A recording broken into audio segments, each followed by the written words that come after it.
Helldivers, the galactic war was a lie. Hello?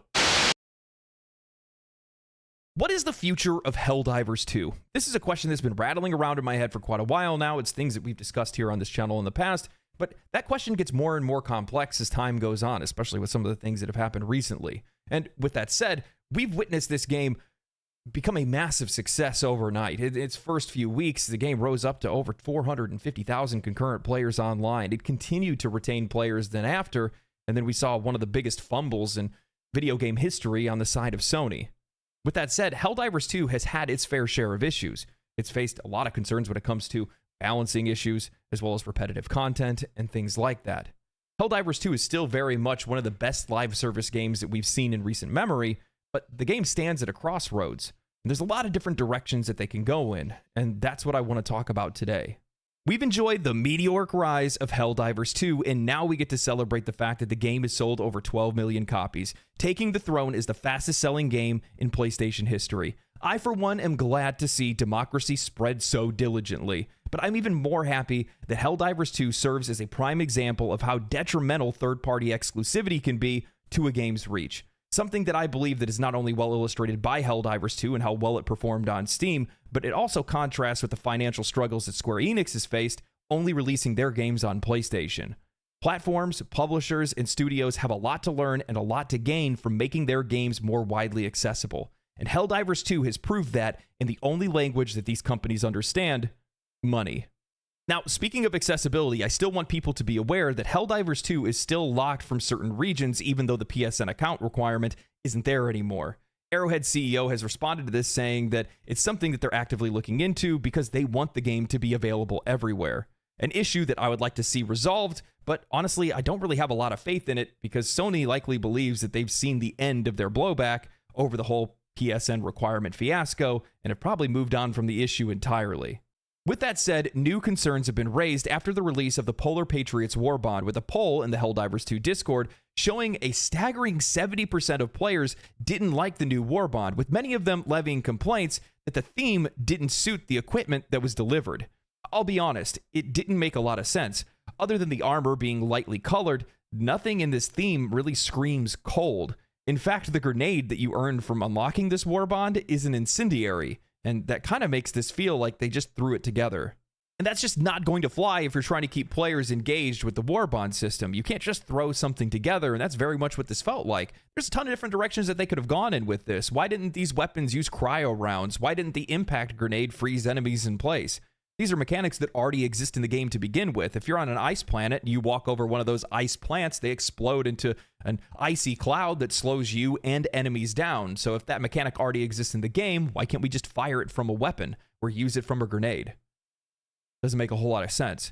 Especially when we look and we contrast that with all the other war bonds that we've had, where thematically they did make sense with the weapons and the equipment that was on offer, but that's not the case here. And that's why it makes it feel like it's just tossed together more than anything else. Something for us to sink some medals or some super credits into.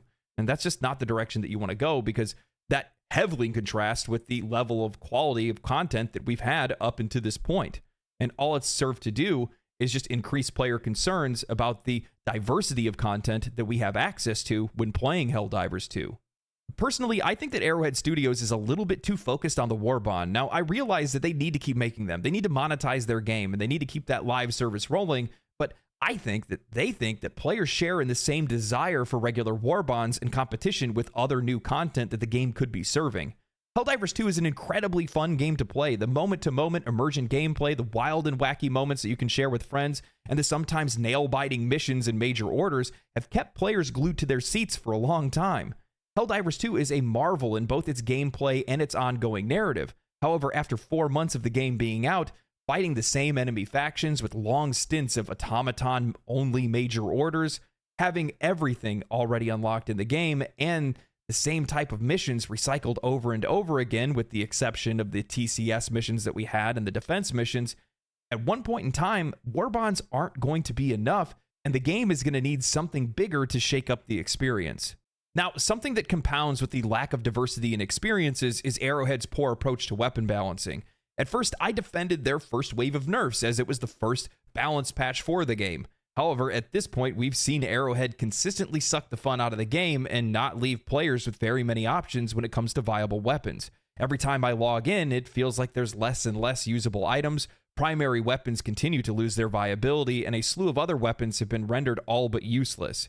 We combine the poor weapon balance with the lack of variety in content, the changes that Arrowhead has made to enemy spawn rates and health pools, how some weapons even function, like shrapnel and deflection, and it's no wonder why players are feeling like they're being punished for wanting to have fun. With that said, it does seem that Arrowhead Studios has recognized these issues and are diligently working to try to fix them and deliver a higher quality level of service to their players.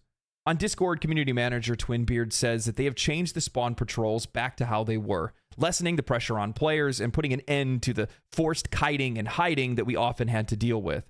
Also, a week ago, the CEO of Arrowhead responded to players on the Discord regarding the game's balance issues. One with a player that was pointing out the developer Alexis, saying that they will ruin the game and should reconsider their position within the company as they allegedly had ruined another game in the past. And another response where the CEO agreed with another player saying that Helldivers 2 should switch from a top-down perspective to a bottom-up perspective when balancing weapons. And this is something I can wholeheartedly step behind, because anytime you are nerfing weapons that players are actively using while buffing weapons that players aren't using, it feels like you're taking our toys away and telling us to go play with something else instead.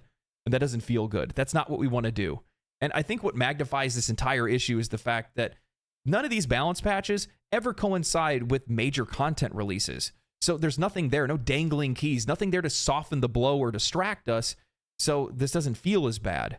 And I'm not a meta guy, okay? I don't pay attention to those kind of things. I don't watch guides or anything like that. I just play with what feels good. I'm not paying attention to the numbers that much. I'll read the balance patch changes and see what's changed, but a lot of that doesn't really compute with my brain. It's not how I'm wired. And 9 times out of 10, anytime Arrowhead Studios touches something, it doesn't feel good anymore. And that's not good. They need to fix that. They need to work on that, because that Nerf hammer feels more like a jackhammer than anything else. And that's something that they got to figure out on their end. And they really should probably take a different perspective or a different change in direction when it comes to how they do their nerfs and their buffs, and just work on the weapons that nobody's using first, and then slowly start changing the weapons that everybody has been using that you feel are out of line with everything else. That's the best way to be able to handle this. And then also make sure that there's something else that's there to be able to distract the players, something else that's cool for us to go and do that, you know, we want to do. And it takes away our attention from just the changes to the weapons and more the changes to the game overall. Now, with that said, one more thing. Stop asking for people's jobs. Stop telling the company that they need to start moving people into different positions and things like that. That's not our job to do. That's not what we need to be doing. That is the responsibility of that company. And it's a really quick way for these companies to not want to talk to us anymore, because they are definitely not going to respond the way that you want them to. They're not going to say, you know what, random guy on Discord, you're absolutely right. That guy, he's fired just because you made sure to let us know. No, if they continue to see that the balance patches are not meeting players' expectations and the game isn't feeling good and they're losing players, they're going to come to that conclusion on their own, regardless of whatever you say to them. So, yeah, please stop. It's cringe. Now, I have some of my own concerns about the future, the long-term future of Helldivers 2, and it's mostly with the war bond system and its narrative. When logging into Helldivers 1, I was greeted with a story up until now system that tells you all of the major events, all the major orders, and tells you how you got to the current point in time where you are in the game. It shows you how factions were introduced, when the Terminids evolved, what victories we had, and the consequences of our losses. We've had a lot happen in Helldivers 2 in 4 short months, and if you walk away from the game to go play something else, take a break, or find yourself caught up in real-life responsibilities, you're likely to find it really difficult to figure out why you are where you are in the game and what we've done to get to this point. When I started thinking about new and returning players, I realized that there's no decay system in ship upgrades or war bonds, meaning that when this game reaches 6 months old or a year old or longer, players are going to have a really hard time accessing whatever the most current equipment is in the game, while also unlocking older content that may be necessary depending on the threats that we're facing at that time. While players are going to have the option to pick and choose what they want in the war bonds and also with the ship upgrades, it's going to take a lifetime for players to get access to a fraction of the things that players will already have access to since they've been playing the game since its release. And regardless of its necessity, that's not going to feel good for new players or returning players later on into the future. And it's something that Arrowhead Studios should be aware of. Now, with all that said, I don't want this to seem like just a massive doomer video because I have a lot of faith in Arrowhead Studios. They already made an incredible game that many of us have already been enjoying a ton. And I think they're going to stay on that path. And with that said, it seems like new content is already on its way. And it likely is going to bring a massive revitalization to the game's player counts, as well as distract players while Arrowhead Studios continues to course correct and fix issues in the background. A recent Galactic War update reads, after 5 days of intense decommissioning of automatons into scrap metal for use in advanced anti-tank mines, the Helldivers came 78% towards the stated goal of 2 billion dead bots. This means that the new stratagem will continue to elude the Helldiver arsenal for now. This war now escalates into what is officially called the Second Galactic War. All conflict leading up to this was merely an elaborate special operation. New recruits are being trained to bolster the ranks of SEAF, and the Helldivers are tasked with guarding these training facilities so that each recruit can be given their rigorous 72-hour basic training. And this means that everything that we have done up until now, the TCS towers, the battle for Malevelon Creek, the liberation of T and Quan, all of it was an elaborate and genius plot developed by Super Earth High Command to prepare us for the real threat and the start of the Second Galactic War. With more sightings of unidentified spacecraft in territories of conflict, the continued evolution of the Terminids, and what many claim to be the remnants of cyborg war machines from the First Galactic War, it all spells ill tidings for Super Earth, for people, and the purity of democracy. Which, for all intents and purposes, should be the shot in the arm that the game needs to be able to push through into the long haul.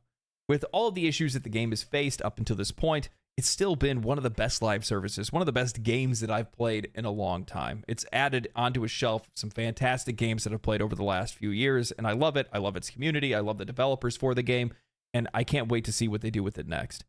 And even with all of the drama, all of the issues, all the things that we faced up until this point, whether it's the balance issues, the lack of, really variety and content that we've had, or the Sony issues, the game needs a mix-up. It needs something to kind of clear the air a little bit around the game and start moving forward. And I think that's exactly what Arrowhead Studios is planning to do, and it's something that they realize, and it's smart of them to realize because it needs to happen.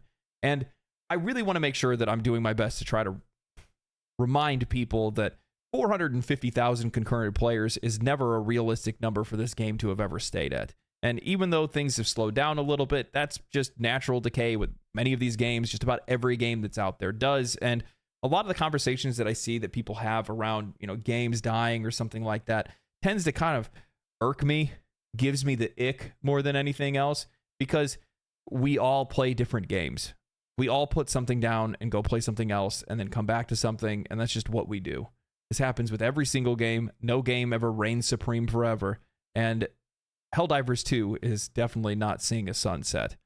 We are going to be stepping into some crazy shit pretty soon here, and I, for one, am looking forward to it. And I'd imagine that many of you guys are. I can't wait to be fighting something new. I think that's one of the things that the game just needs more than anything else. We just need something else to go focus on for a little while. Bringing in a third faction is going to fix a lot of issues for this game, and I feel like it's right around the corner. There's been a lot of hints at it that we've seen so far, a lot of leaks around it as well, and the chances are that's the thing that's coming next, and I can't wait. Anyway, I hope you guys enjoyed this video. I enjoy making these videos. I am going to go play some Helldivers, maybe some Warframe after that as well. There's actually a lot of things they could learn from Warframe. I might make a video talking about that. Anyway, stay cool, stay righteous, stay safe, my friends. Make sure you guys follow me on Twitch, and I will see you on Super Earth. Peace! Family, family, family, family.